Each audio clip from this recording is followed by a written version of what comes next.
Howdy, good morning. So today we're going over the Making a Baby presentation, which is the beginning of genetics, and doing how do we inherit our traits? That's the question that we're going to start off with. So you probably already know that offspring inherit the traits of their parents. Does this mean that siblings always look alike? So here's five um, kittens, and obviously two of them don't look like the other ones kind of look alike, but two of them don't. And so here we have 18-year-old Lucy and Maria, and they live in the United Kingdom, and they're twins. Is that really possible? So that may be shocking to you, but that's a question you should explain in box A. And so let me bounce back to this real quick. Lucy and Maria, possible or not? And your answer is going to vary on that. So just go ahead and say what you think. I'm going to continue on. So some more information about Lucy and Maria and about where they came from. And if you look at that smile, a little bit about their nose, they actually do have a lot of resemblance there, don't they? I don't know. Watch the video. I guess maybe you thought this is why. If you look at them, they're the twins right there. These are the two brothers, and their other sisters, not twins, and there are their parents. So that may answer some questions for you. So obviously, Lucy and Maria must have gotten their traits from their parents. So the question is, how do traits get from parents to offspring? And then you answer those in box B.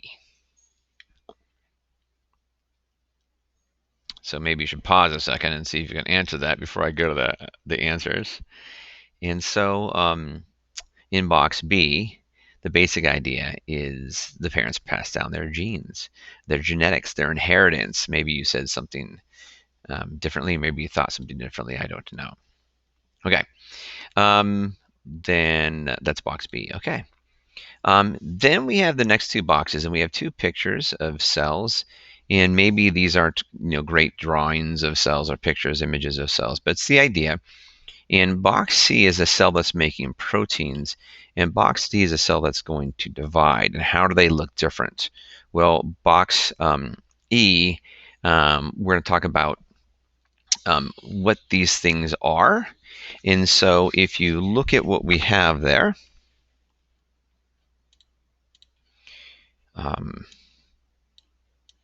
move my face around a little bit here. In box C, we draw a cell when the cell's making proteins, and that just basically says the nucleus doesn't really have DNA that you can see.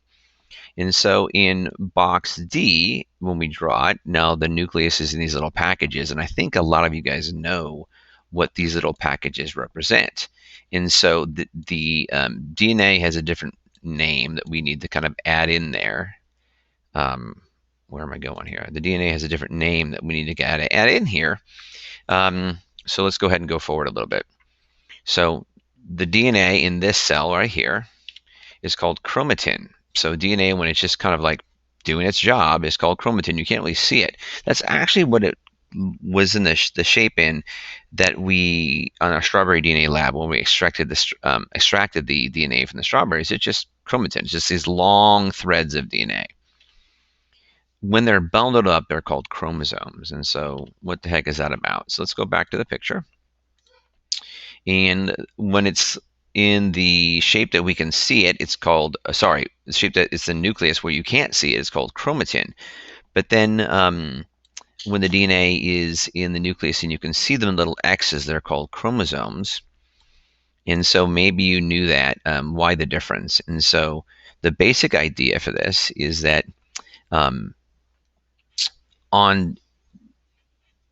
during cell division, it's kind of like DNA moving day, and the chromosomes are in these little boxes.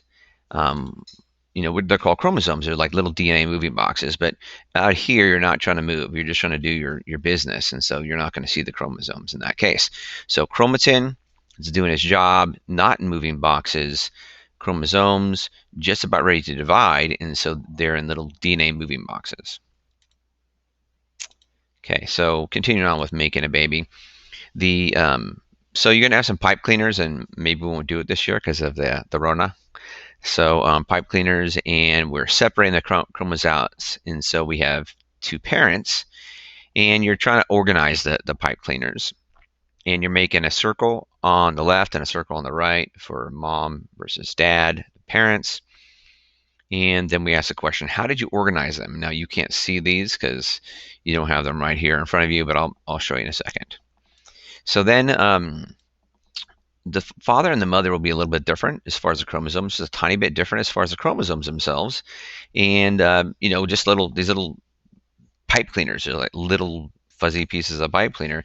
There's a pattern that we're looking for that determines male versus female, and you usually can get the idea. I'll show you in a second. So that way we can label one of the circles mom and one of the circles dad.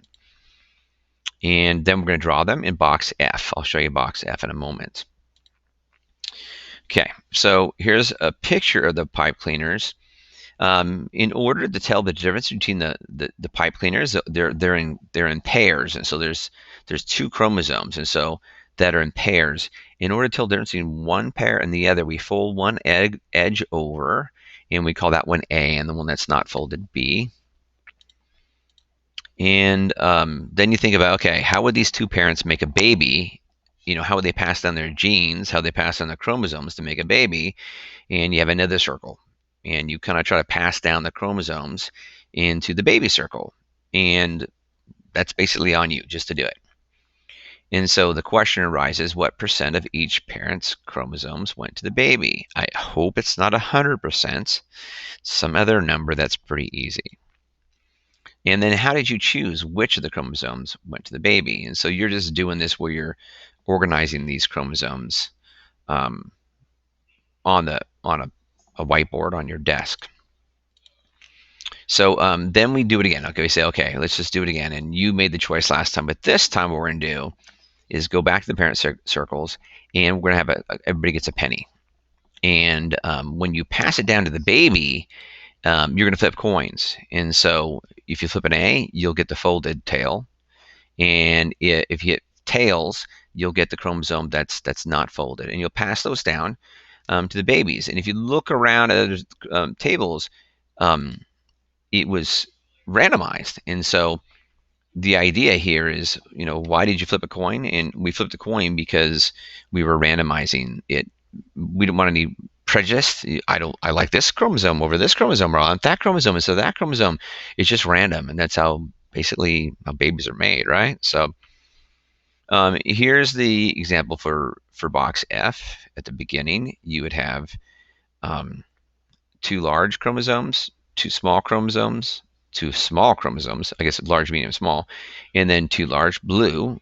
And okay, so I was being stereotypical here just because that makes it easier for genetics, that the mom was the pink and the dad was the blue.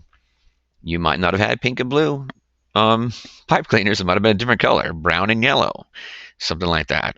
Purple and green. I don't know what they were, but how could you tell between mom and dad? So the way you tell between mom and dad, you look at these last two. These chromosomes are equal size, although I didn't draw them really perfectly equal. But on the dad, they have this last two are not equal. They are not a pair. They're kind of a mismatch. It's almost like I kind of make the example. It's almost like having a hiking boot and a high heel. It's like that's not a pair of shoes.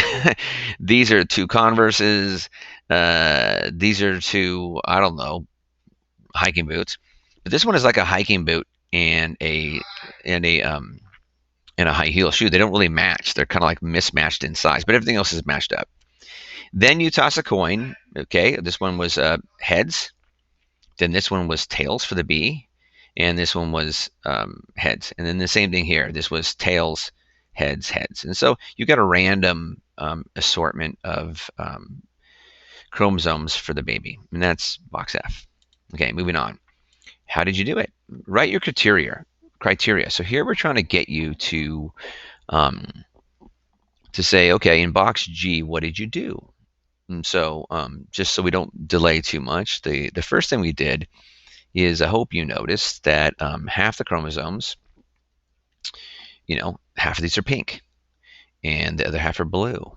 Okay, that's the first rule. What's the second rule? Well, we got one of each, right? One of each pair. You can't like mix up just like three random ones. They're random in their choosing between the pairs, though. So you have one of each pair, and which one of the pair is random. And so here's the rules. So half chromosomes from each parent, one from each same size pair, and then that one from each same size pair is chosen randomly. And so if we went to back to this, you would see on, oh, I didn't open page 2. Where's page 2? Where did page 2 go?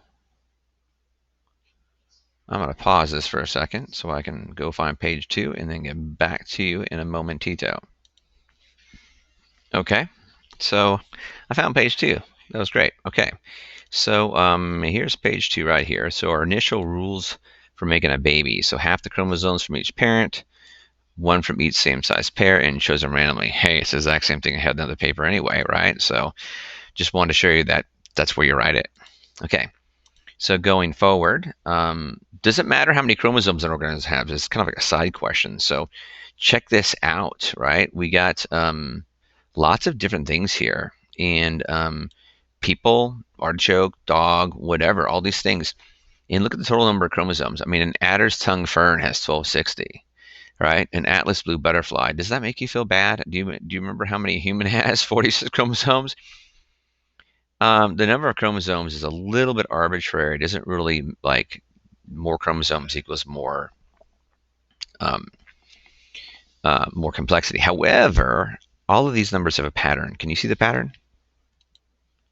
What's the pattern you noticed? So I think you probably caught the pattern.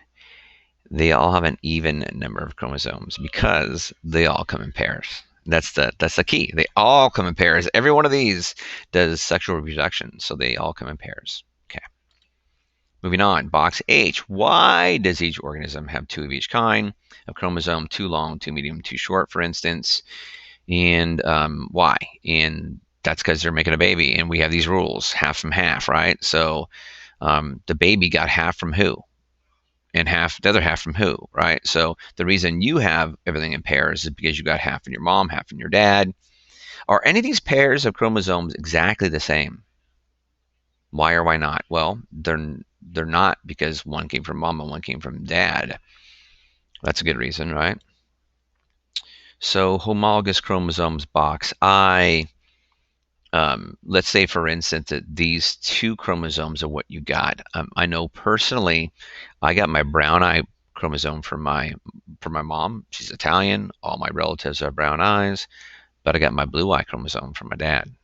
You know, my dad was Scotch Irish, Welsh, and Norwegian, and he's got a blue eyes in his family. So that could be my brown eye and my blue eye. So they're not exactly the same.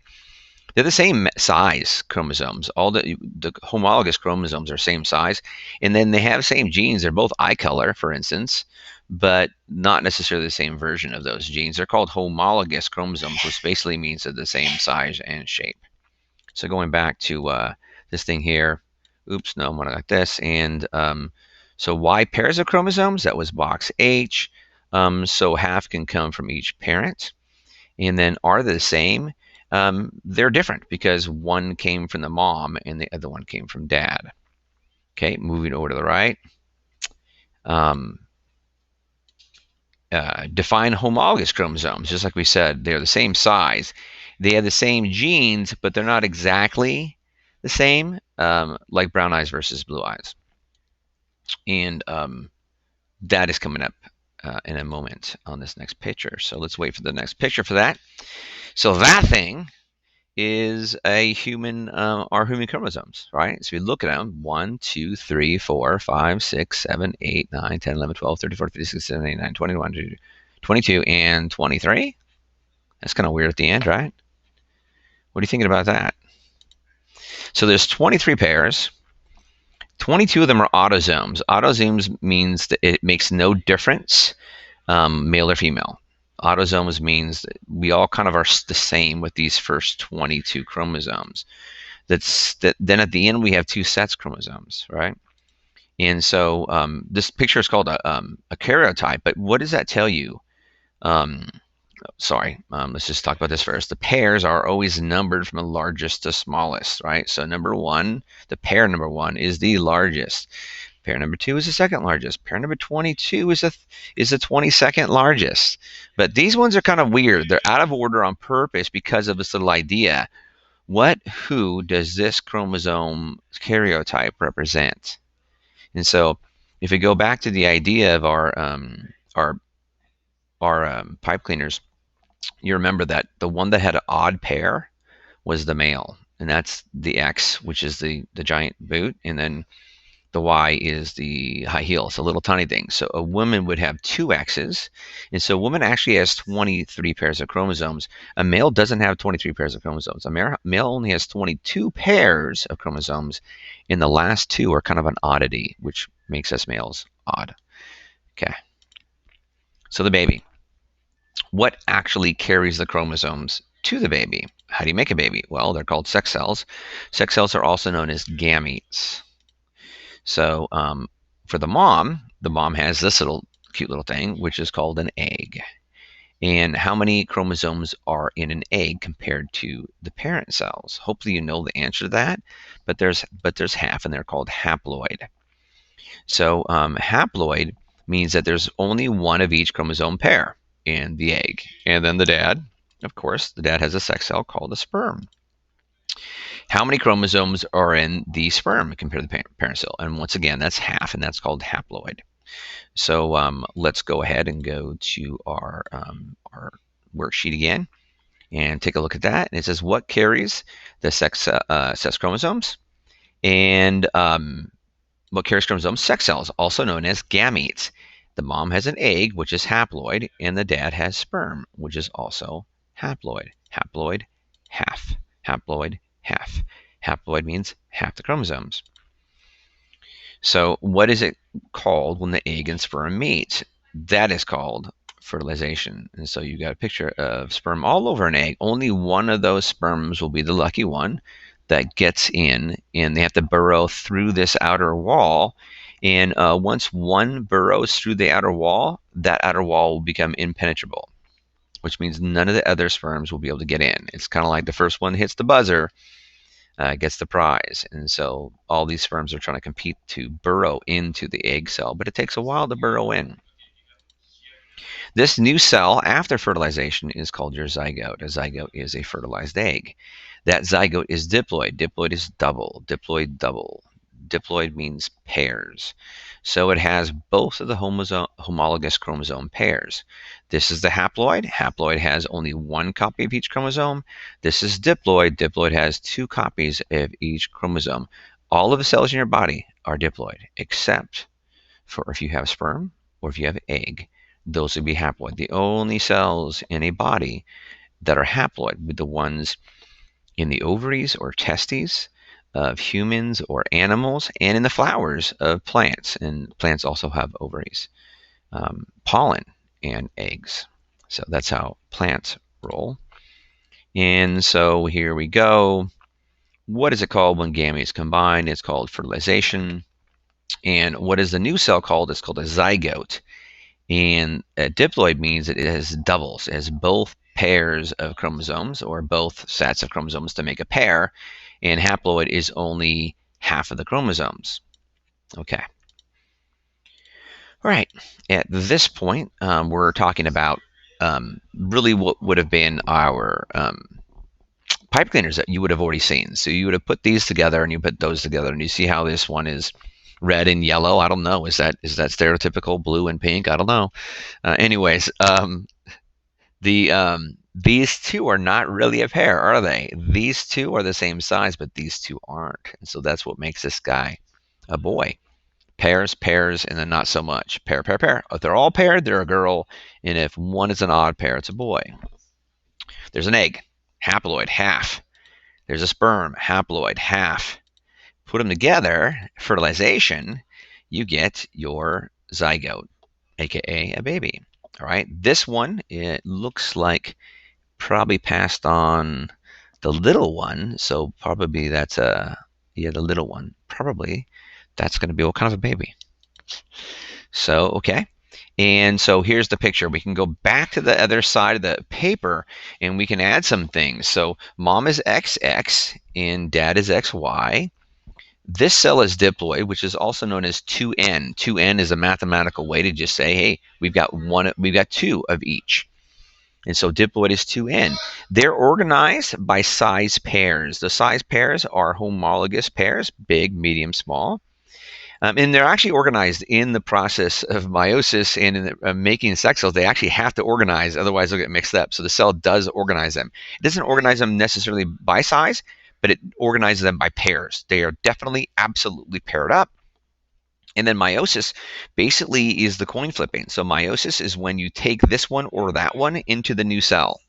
So cell division, where you take either left or right, or left or right, or left or right into the new cell. It's not a coin, but it's just if you remember me talking about the fibers that pull or rip the cell apart. They're called spindle fibers. They will grab onto each side and they'll pull the chromosomes to opposite sides randomly, right, left, left, right, right, left, left, right. And so then you'll have this one, which is harder to see, but this is the egg because it's the mom's gamete, and this is the sperm because it's the dad's gamete. And these have half. They're haploid, which is the letter N. Diploid means you have both. You have two of each. And haploid means you only have one of each, and that's kind of the mathematical symbol for that. They combine in fertilization to make a zygote. And so the egg and the sperm combine together, and now the zygote is back to 2N. They have two of each.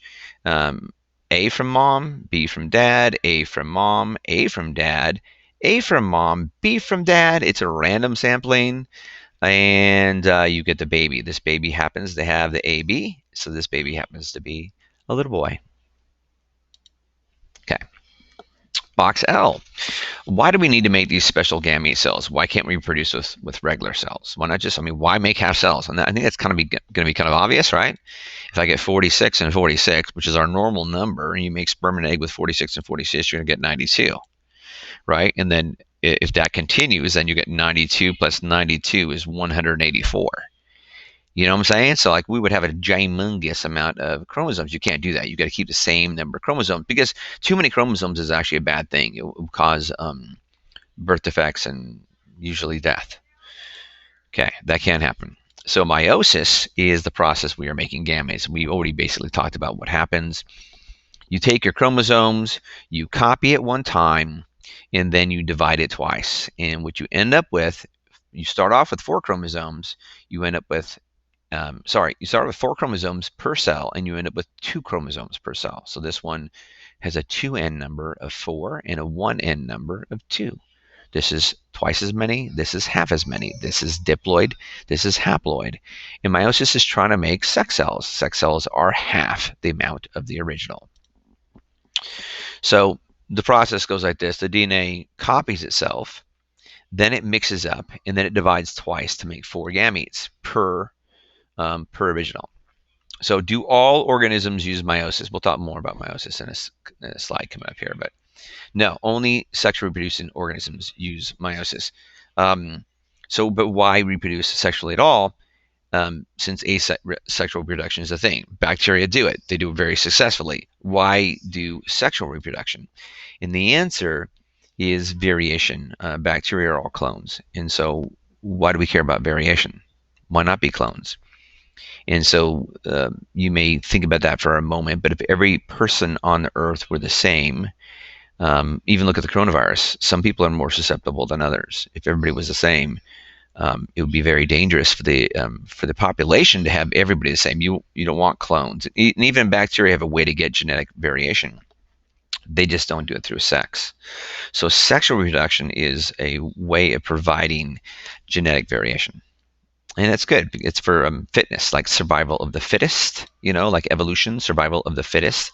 That's kind of what we're talking about. So, okay, so why do we need gametes? We need gametes because 46 plus 46 is 92. That's not bad. Sex needs half cells to keep 46 chromosomes. 23 plus 23 is 46. Are we this far yet?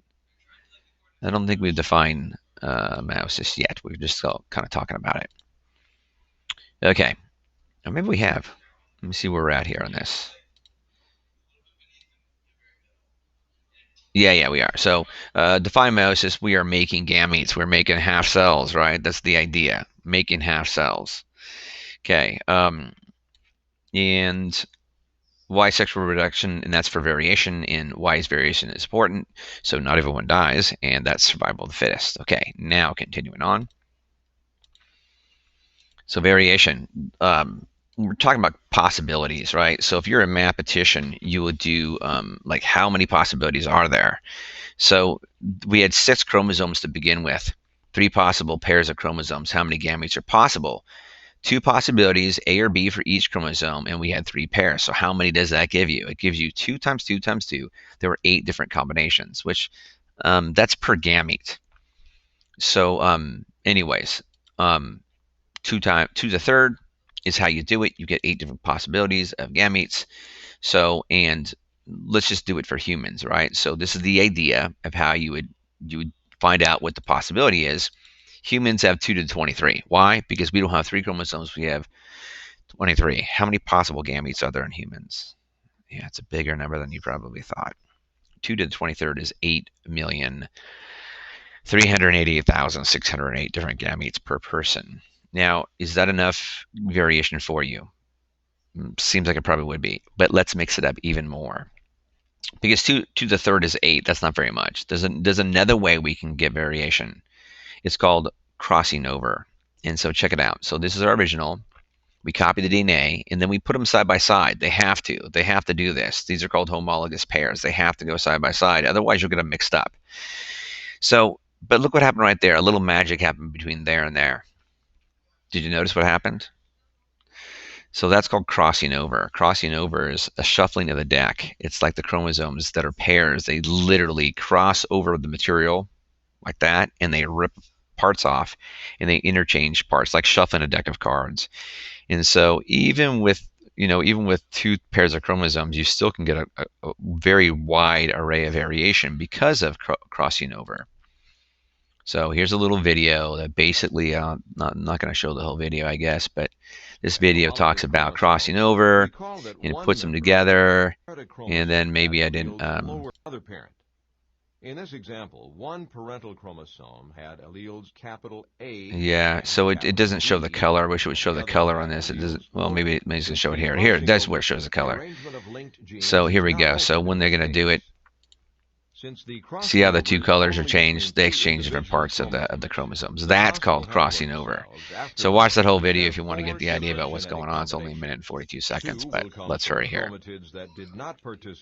Okay, box P. This is called crossing over, and it gives you more variation. How many different combinations of gametes are possible now?